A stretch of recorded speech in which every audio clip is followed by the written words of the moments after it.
Hello, and thank you for inviting me to speak today. My name is Eva Keatley. I'm a clinical psychologist in the Division of Rehabilitation Psychology and Neuropsychology here in the Department of PM&R at Johns Hopkins Medicine.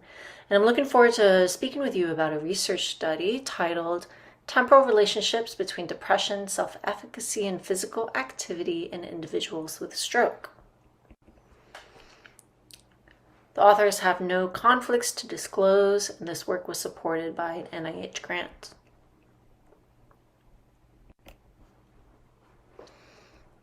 I want to highlight a few people who were instrumental in this research study, as well as developing the larger infrastructure around the study from which this was derived. I'm going to highlight Maggie French, who is a co-author on this study, and Kevin Soder, who is a statistician who helped with the design and statistical analysis.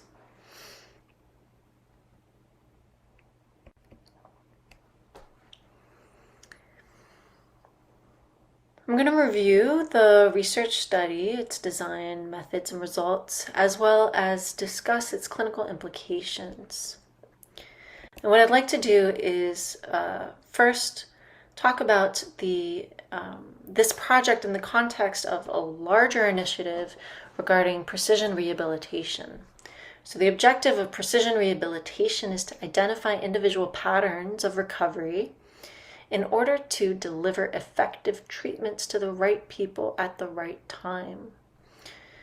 In this study specifically, we are looking at recovery from stroke, and we're really interested in looking at trajectories of recovery from stroke and the relationships between physical activity, depression, and self-efficacy in those individuals recovering from stroke.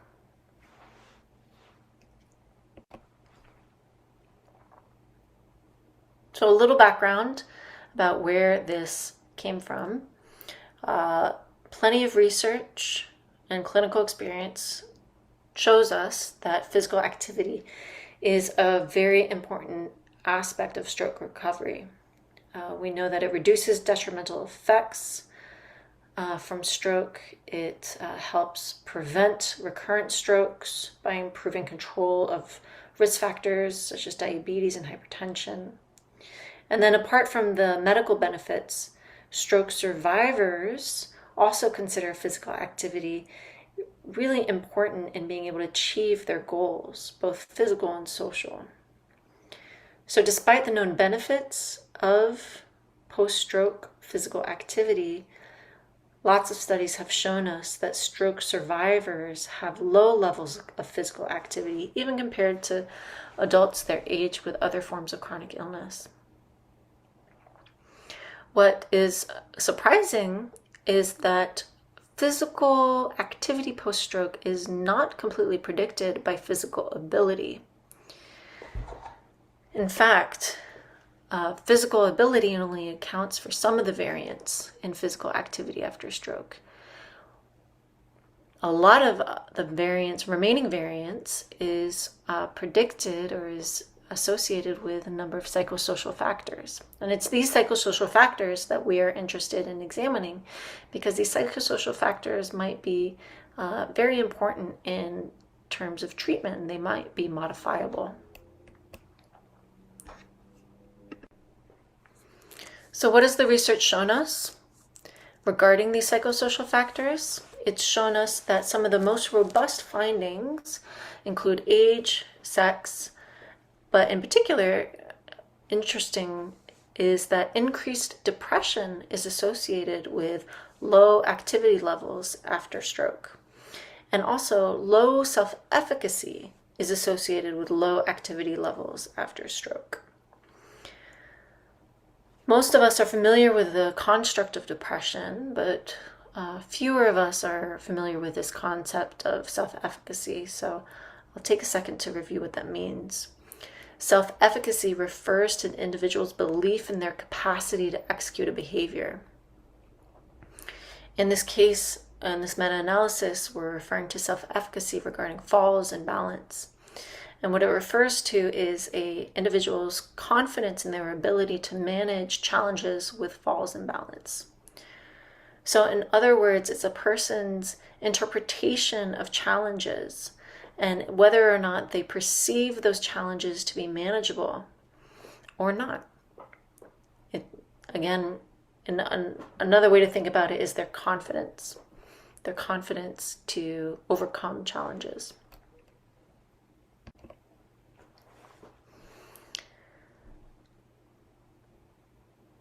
Depression and physical activity have a strong relationship following stroke.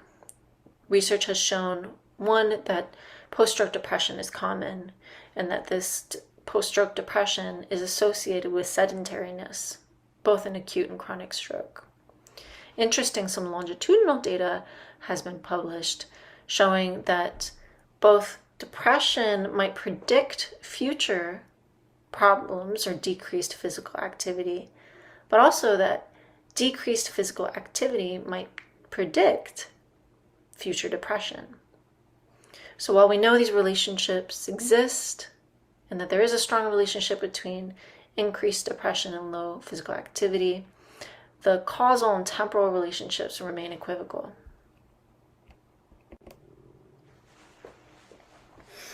Similarly, research has shown that self-efficacy and physical activity are correlated, at least in cross-sectional studies, such that increased self-efficacy is associated with increased physical activity, lower self-efficacy with fewer steps per day.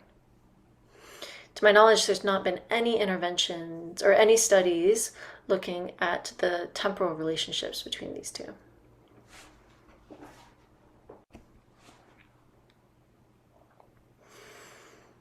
Importantly, there's also a relationship between depression and self-efficacy, such that higher depression is associated with lower self-efficacy. And one study found that in the context of stroke, low self-efficacy might even predict future post-stroke depression.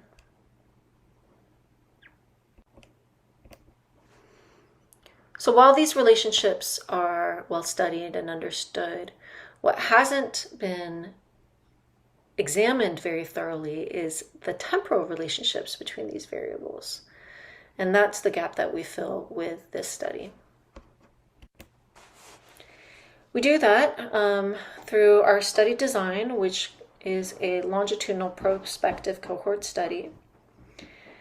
Participants included individuals with acute or chronic stroke, and they were provided with a Fitbit at the enrollment of the study. They were also delivered surveys every month, consisting of questionnaires asking about psychosocial variables. And we have 6 months of data. So our sample, so we've recruited 100 individuals, but our sample consists of 75 participants who've completed 6 months of follow-up data. The main outcome measures used are the PROMIS Depression short form, the PROMIS Daily Self-Efficacy short form, and then again we have the number of steps per day as measured by the Fitbit.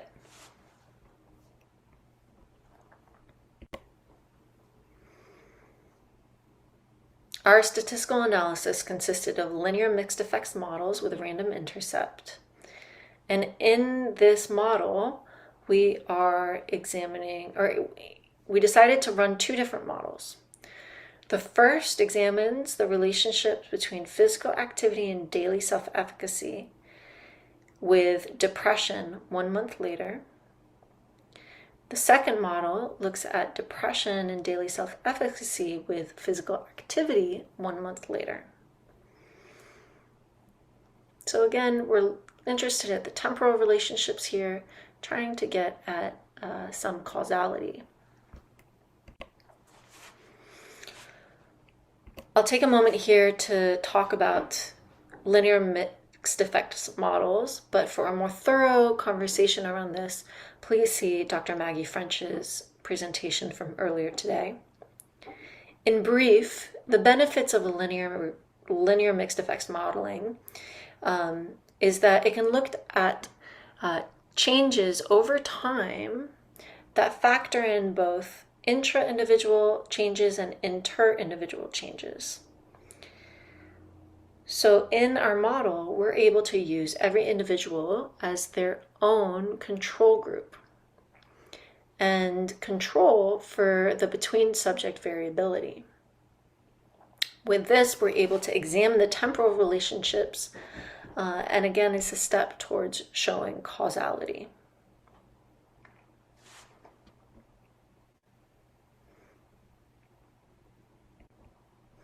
So what does this look like in our study specifically? In the first model, we're looking at how physical activity at baseline is associated with depression at month 1, while also accounting for self-efficacy here. And then we repeat that model again and again for every month, looking at how month 1 physical activity is associated with depression at month 2, while accounting for daily self-efficacy for the following 6 months. In our second model, we're looking at how depression at baseline is associated with physical activity at month 1. And again, repeating this analysis for each individual over time for 6 months.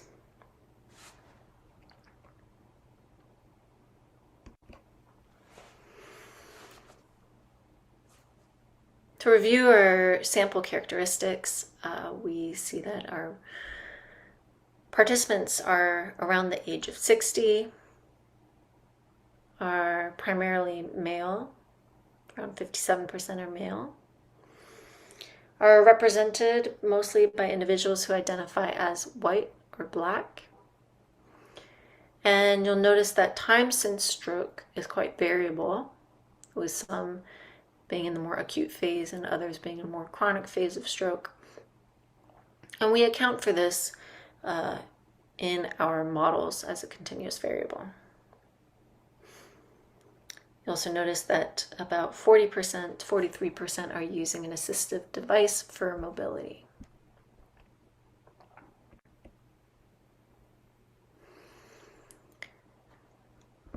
First, we looked at the individual variables of interest, and I highlight these here just to demonstrate that on the left we have number of steps per day over time, with 1 representing the baseline.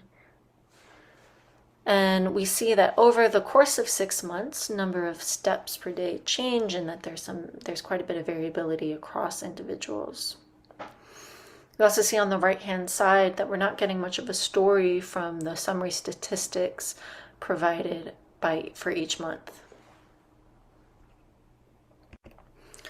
Again, for the depression measure, we see that there is quite some variability in rates of depression as described by individuals over time.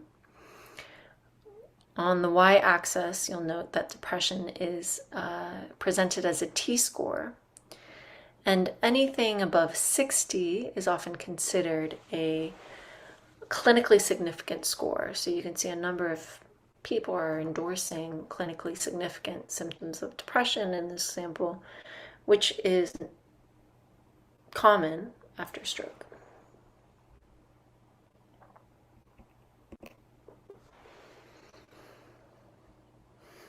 Here we show you a similar pattern with daily self-efficacy.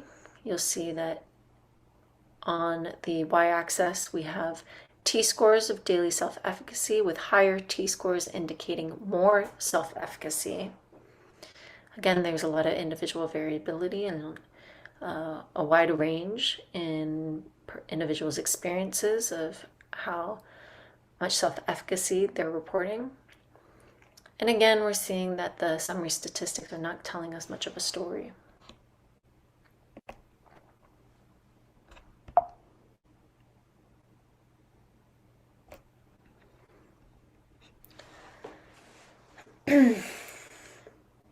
Next, we looked at the correlations between these three variables of interest. And these correlations are demonstrating exactly what the research would lead us to expect. We're seeing on the left here that higher depression's associated with fewer steps per day. In the middle, we're seeing that higher depression is associated with lower self-efficacy. And then on the right, we're showing that higher self-efficacy is associated with more steps per day. These correlations are agnostic for time. So it's not telling us anything about the temporal relationships, again, which is what we're really interested in for this study.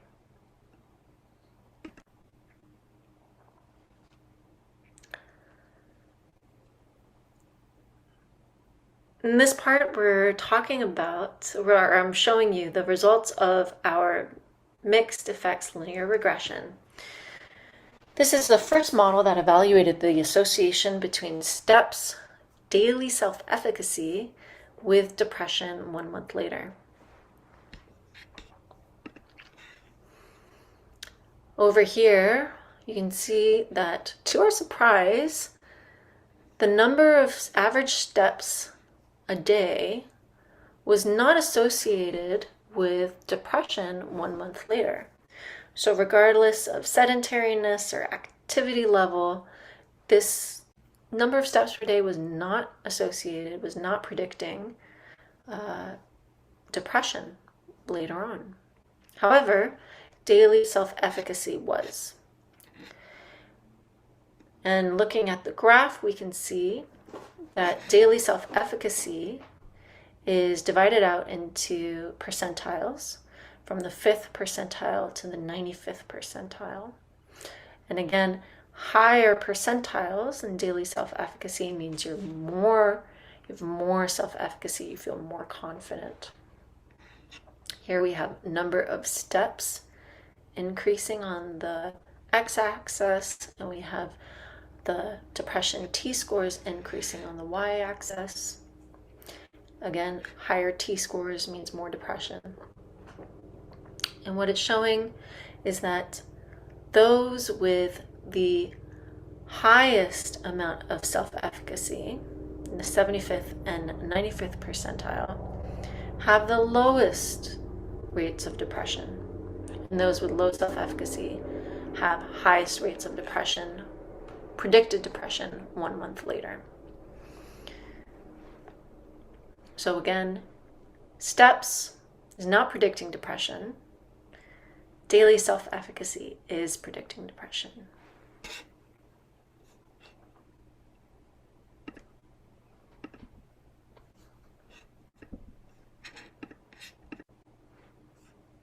What does this look like for individuals? We can see that if a made-up case, Mr. Peterson, 66-year-old man, now 5 months post-stroke, shows up for a research study, enrolls in a research study, and is reporting low daily self-efficacy. That low daily self-efficacy is then associated with an increase in depression scores the following month. And this is regardless of how physically active he was. This could go up and down, and there was no effect on this relationship. Again, low daily self-efficacy continues to be associated with increased depression over time. We can already start hypothesizing about what some of the treatment implications of this might be, particularly if we're interested in treating post-stroke depression.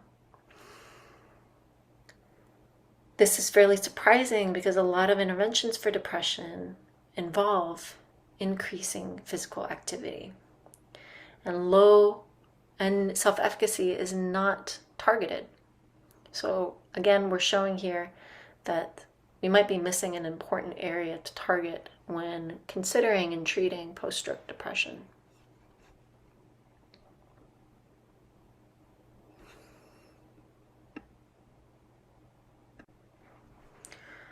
Moving on to our second model here, I'm going to show our results for the mixed effects linear regression model where we're evaluating the association between depression and daily self-efficacy in predicting or with steps 1 month later. What these findings show us is that daily self-efficacy is associated with the number of steps 1 month later. And particularly interesting is that the relationship between depression and steps 1 month later is dependent on someone's level of self-efficacy. In other words, moving over to the graph here, we'll see that predicted number of steps is over on the y-axis, and then the promised depression t-scores is on the x-axis, greater scores indicating greater depression. And here the daily self-efficacy percentiles are presented, higher percentiles meaning greater self-efficacy. What this is showing us is that when self-efficacy is very low, this blue line right here, the level of depression severity has no effect on number of steps 1 month later. The slope here is completely flat. However, as one's self-efficacy increases, the relationship between depression and steps 1 month later changes, such that among those with the highest levels of self-efficacy, when they are experiencing high depression, the steps in the following months are very low. Alternatively, if they're experiencing low depression, the steps in the following month increase. So the relationship between depression and how that predicts steps 1 month later is dependent on an individual's self-efficacy.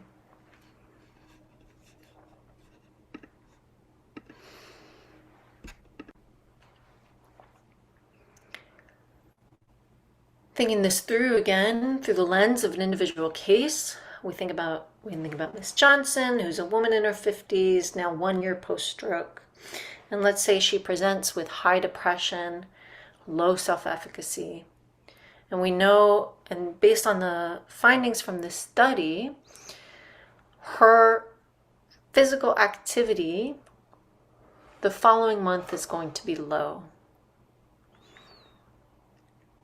However, if for some reason this individual's, Miss Johnson's level of depression were to change, and particularly if she was to increase her daily self-efficacy, then there is a good chance that her physical activity will increase in the following month.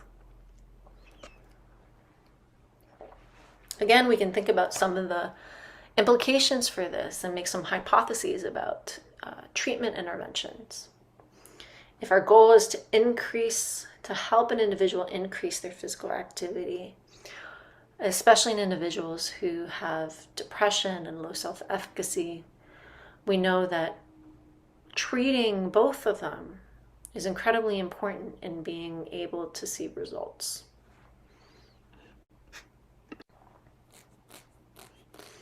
So what are the main conclusions from this study? The main conclusion is that low physical activity does not precede depression, but low self-efficacy does. So low physical activity does not predict future depression, but low self-efficacy does. And that level of depression is not associated with future activity when self-efficacy is low, but level of depression is associated with future activity when self-efficacy is high. It's showing us that these relationships are complicated and the temporal relationships are complicated. and that self-efficacy is really crucial in considering treatment of both depression and physical activity.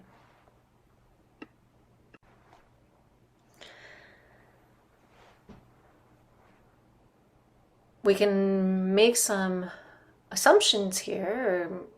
The data suggests that to achieve an increase in physical activity, both depression needs to be treated and self-efficacy needs to be enhanced. So providers are really encouraged to assess not only someone's physical activity, physical ability, but also their level of depression and self-efficacy, because this will help us predict where their trajectory of recovery is headed. We can also start thinking about targeting self-efficacy in addition to depression and in addition to physical activity as an approach to treatment that can really enhance the recovery process.